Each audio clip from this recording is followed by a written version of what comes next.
நன்றாய் கவனிங்கள் ஆண்டவருடைய பிள்ளைகளே. முதலாவதாக நம்பர் 1, முதலாவதாக யாருக்கும் தெரியாது, யாருக்கும் தெரியாது நீ எஸ் சொல்லு. யாருக்கும் தெரியாது நீ எஸ் சொல்லு. அப்படி என்கிற ஒரு விஷயம் உங்களுடைய வாழ்க்கையிலே யாராவது ஒருத்தர் மூலமாய் வருமானால் உடனே ஆண்டவருடைய பிள்ளைகள் விழித்துக் கொள்ளுங்கள். மறைக்கப்படாத ரகசியம் என்று ஒன்றும் இல்லை. என்னமோ ஆண்டவர் உங்க மேல கிருபையா இருக்கிறதுனால மறைச்சாரு, உங்க மேல அன்பா இருக்கிறதுனால மறைச்சாரு. உங்களுடைய புத்தியினால, உங்களுடைய அறிவினால உங்க பாவத்தையோ உங்க அசுத்தத்தையோ கண்டிப்பாக மறைக்கவே முடியாது. அப்படி மறைக்கலாம் இல்ல யாருக்கும் தெரியாது அப்படின்னு யார் சொன்னாலும் ஆண்டவருடைய பிள்ளைங்க என்ன சொல்லணும் தெரியுமா? இல்லப்பா, இல்ல, யாருக்கும் மறைச்சு நான் செய்கிறது எனக்கு வேண்டாம்.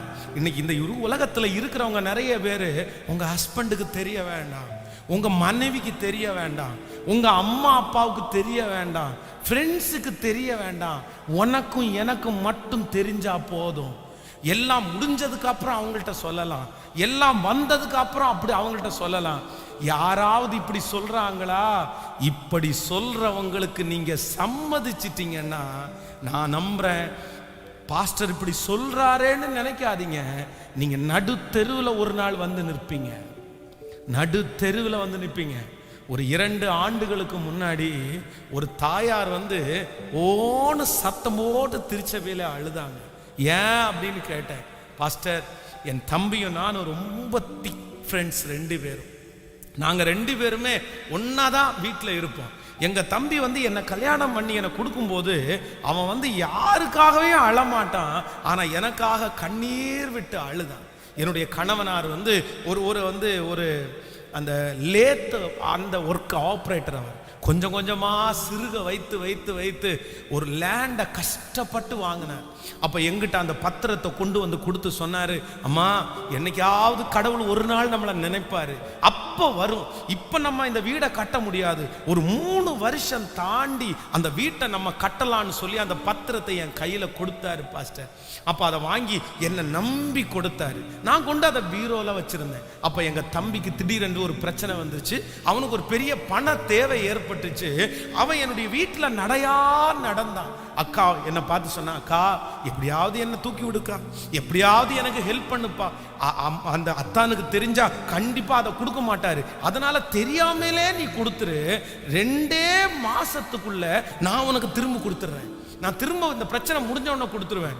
உடனே என்னுடைய கணவனாருக்கு தெரியாம அந்த பத்திரத்தை எடுத்து என் தம்பி கையில கொடுத்தேன். அவன் கொண்டு போய் இன்னொரு இடத்துல அடகு வச்சு அந்த பணத்தை கொண்டு போய் அவன் கட்டிட்டான். இப்போ அந்த அந்த அந்த அந்த பத்திரத்தை கொடுத்து 3 வருஷத்துலேயே அவனை கூப்பிட்டு கேட்டேன், டேய் எப்படியாவது திருப்பி கொடுறா, அத்தான் கேட்கறதுக்கு முன்னாடி கொடுறா. அவன் கொடுக்கல. 5ஆவது வருஷத்துல அவன்கிட்ட கேட்டேன், 5 வருஷமாயும் அந்த பத்திரத்தை கொடுக்கல.